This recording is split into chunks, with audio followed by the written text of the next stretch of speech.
I think we need to bring back work ethic and we need to bring back longevity and the idea that both of those are important, necessary, and useful in our lives. I applaud everyone who did well in the Olympics, whether you're American, no matter where you're from. That's an amazing thing to do to even make it to the Olympics, to even think about making it, to be in a training to try to make it to Olympics, even if you didn't get to the Olympics, that is still amazing. Like, you are amazing. You're amazing and you've worked really hard, and I just applaud you. What I wanted to talk about with the male U.S. hockey team was when the guy, his tooth got busted out, and you saw him on SNL like right after that, and you saw it was like straight up busted, and it was bleeding. He did not stop. He did not get out of his game and go and do the medic and like deal with that. Like, I believe most people would. I don't know that I would have kept going. I would have liked to think I could have, but that guy had grit not to quit. That guy had something that all of us need. We need to teach our children this. We need to teach ourselves this. It is something about work ethic, about having the grit and teaching yourself the grit not to quit, the grit to keep fighting against the odds, not being aggressive or, being outlandish. This is about when you punch the wall over and over and over again until it falls. This is not sending an explosion there over that wall. This is the perseverance to break down that wall in, a socially acceptable way. So what this guy did just reminded me is something about sports and something about the Olympics. AI can't do it. The work ethic it takes, the human perseverance and strength and resilience it takes to be in a sport professionally, especially an Olympic type sport, training for your life for 1 year. That's crazy. And people, they do it. And that, whatever that thing is that is in them, we need to bottle it up and we need to teach people, including ourselves, how to do that, because it's that longevity to keep in. It makes it so you will not fail as long as you don't fall. You're just going to withstand and keep one foot in front of the other, keep moving forward slowly. The only way you will fail is if you stop. That's the work ethic that I was just so impressed with, and I wanted it again. I know I've gone into the attention span issues, the laziness issues, all of it, that technology, AI, that all of this has improved our lives. They made certain things easier, but I think it's taken away different parts of us. I was talking in another video about how we do not know how to be loyal. We are not taught now, as from youth, how to make friends, how to be good friends. Is really how to make friends, I believe, is teaching yourself how to be a good friend. That's how you make friends, is to be a good friend. But we're not teaching people things like that. And I think teamwork teaches that. But people, we don't have a lot in life right now that is like sports to teach these certain lessons. I played soccer competitively because I was forced to by my dad my entire youth until I was in high school, when I moved to another country and they didn't have a sports team for me. Well, they did. There was a girls sports team on my high school, the football team, the soccer team. I was in Venezuela, and they weren't great. They weren't very good. And so I would do practice with the boys football team, the boys soccer team. I couldn't be in their games or anything. So I didn't play soccer in Venezuela, but I was in soccer and gymnastics competitively all the way through that youth time, from as soon as they let you join. And I even actually did piano as well. So my parents thought it was really important to do an instrument and a sport. And so I ended up doing soccer and gymnastics, and then I ended up quitting gymnastics eventually because I needed to do one or the other competitively. And so I did end up choosing soccer competitively and did that. And then I also did piano as my music. And I believe when I have children, I'm going to do that, because there's something that is taught with the perseverance to learn an instrument. There's also something that affects your brain and how it develops, as well as with the teamwork and loyalty and perseverance and just body health and everything that comes with having to do a sport. And I argued. I didn't want to do it. I had to go. I say competitive because there's a little difference between the competitive and not competitive, because I was at soccer practice every day, every afternoon, as well as weekends. We had the tournaments, the competitions in games, and scrimmages, and all of those. So it was constant. It was always busy. And then you had the summer camps where you had to go to the soccer camps. That's why I'm specific about competitive. It wasn't I practice one day a week and then a weekend game. And it's why I had to choose gymnastics or soccer, because I couldn't do competitive meets and work gymnastics every day and the weekends and also do soccer. And I had to choose one or the other because that's where I was with both of them. I ended up choosing soccer.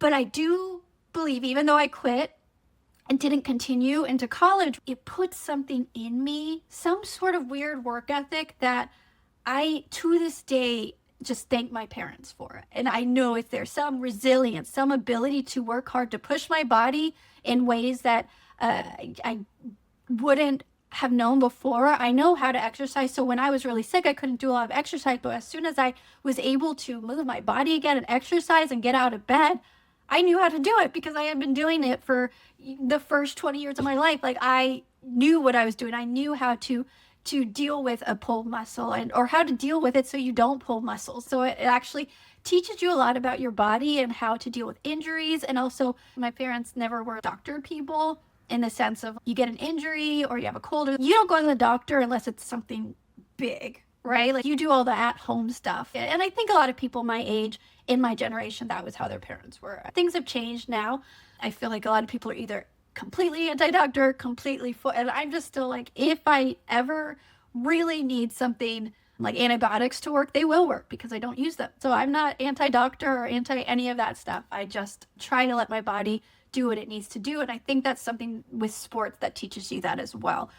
So the reason I'm bringing this all up is we are getting force-fed certain things down our throats and being told this person's talented, this person, this. People who have not paid their dues are now being forced to us as these amazing celebrity actors. And I think someone like a musician, they have to learn, and it takes so much time and practice to get better and better and better. And of course you can have natural skills, but you still have to practice over and over and over. And those are the things that we are not being taught today. This is why influencers don't matter anymore. It like was fun for a second because they were real people doing real things and showing their lives, but then they just became people trying to sell you something. And then it's, well, what are you doing? What's your skill? And I think that's what really draws you to people. When people are really good at their skill, that's what we need to start applauding. We need to start teaching people skills again. There needs to be skills. Yeah, AI is taking away, but there's a lot of skills that AI will never be able to do that are human skills. And with practice and practice, we get even better. And then using machines and mechanics and all the science and everything all together, you just get better and better. And you can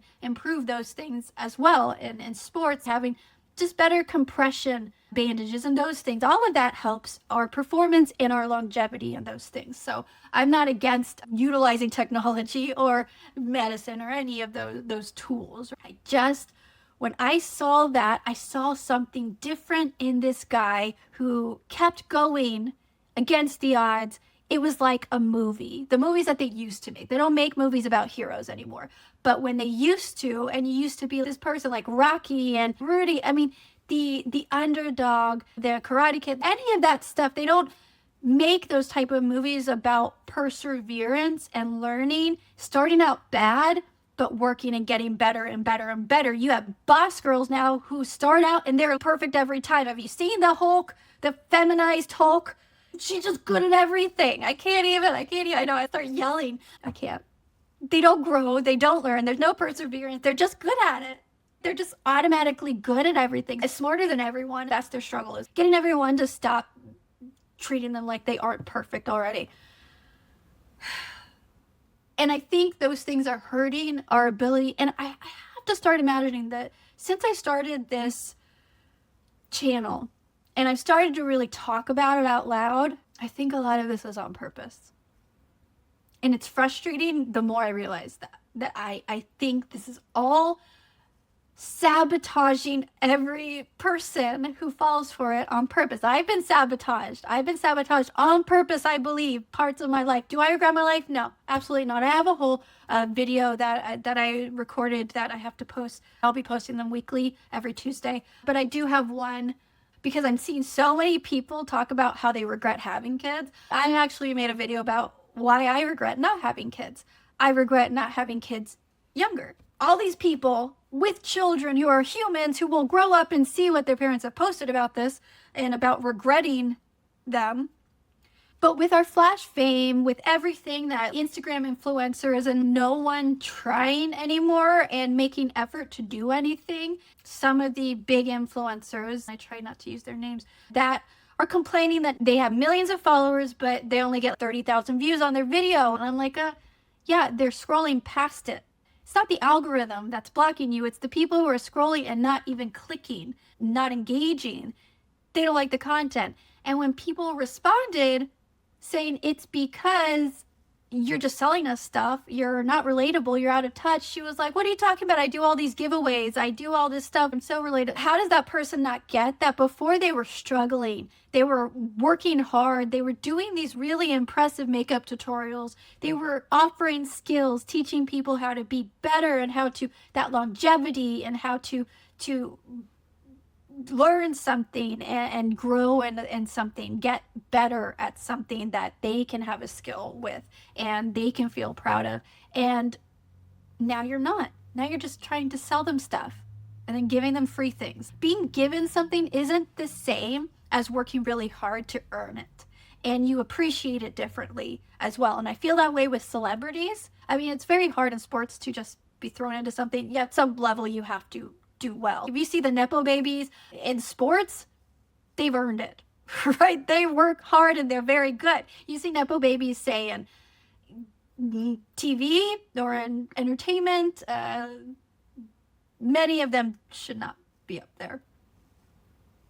And I think I have a video about celebrity is dead. All these will be posted eventually. Basically, it talks about how we have no true stars anymore. People just, they say, the awards people, the marketing people, the businesses say, this is who we want to be famous this year and we want them to win all these awards, so here you go, and force feed it, rather than being able to watch someone and grow with them and watch them get better and struggle and this and that, like we did with other more glamour years of Hollywood, the golden years of Hollywood and politics and all of that, when people are more celebrity. They had longevity, and I think the longevity is what's missing in celebrity today. So anyway, I think we need to bring that back. Work ethic, caring about longevity, being there for a long time and trying, and not micro-trending, switching to every new thing, creating identities based on our skills, based on what we have grown and honed over time, being able to teach other people these things, like all of this. It was mind-boggling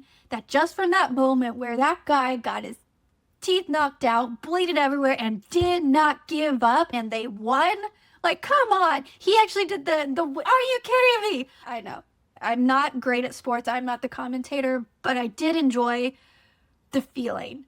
And it's the feeling you get when you watch the end of Rudy. It's the feeling you get when you watch the end of the Mighty Ducks. It's the feeling you get, right? It's human. And it only comes with that hero's journey of that working hard. And I want that for everyone. I want us to work hard and achieve things and feel proud of those things, even if they're small in the world. Maybe they're big to us because we worked hard and incrementally got better. And I love that, like, for the world. I love it. Okay. I have no way to end this, so.